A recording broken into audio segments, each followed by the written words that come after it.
ছাত্র জনতার গণ অভ্যুত্থানে গত ৫ আগস্ট দেশ ছেড়ে ভারতে পালিয়ে যান শেখ হাসিনা। সে সময় অনেকেরই ধারণা ছিল বড়জোর ৬-৭ ঘণ্টার জন্যই ভারতে থাকবেন হাসিনা। কিন্তু সেই ভাবনার গুড়ে বালি করে এখনও দিল্লিতেই পড়ে রয়েছেন পতিত এই প্রধানমন্ত্রী। ৬ মাস পেরিয়ে আজ ৭ মাসে ঠেকলেও রাষ্ট্রের অতিথি হিসেবে তিনি আজও ভারতেই অবস্থান করছেন। দিল্লির পক্ষে তাকে এখনও তৃতীয় কোনো দেশে পাঠানো সম্ভব হয়নি। এতদিন কেটে গেলেও হাসিনাকে নিয়ে ভারত কি করতে চাইছে আনুষ্ঠানিকভাবে তার কোনো আভাস দিল্লি দেয়নি। অতিথি হিসেবে থাকলেও তিনি ভারতের রাজনৈতিক আশ্রয় এখনও পাননি।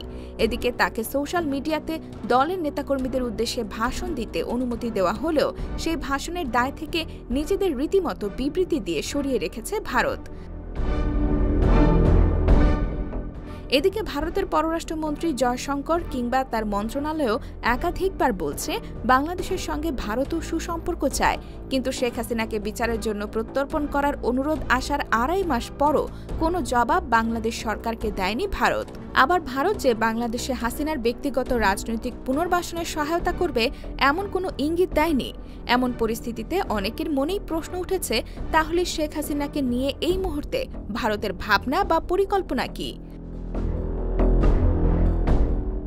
এই প্রসঙ্গে ঢাকায় ভারতের সাবেক রাষ্ট্রদূত পিনাক রঞ্জন চক্রবর্তী বিবিসি বাংলাকে দেয়া এক সাক্ষাৎকারে বলেন, যদি বলেন এখন ফিউচার কি, হাসিনার future, she obviously is not going anywhere, অর্থাৎ তিনি স্পষ্টতই অন্য কোথাও যাচ্ছেন না।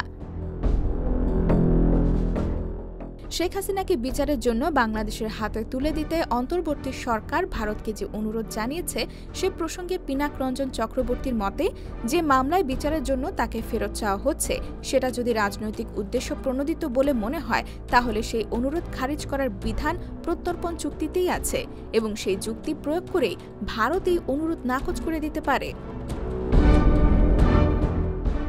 IBTV USA, new York.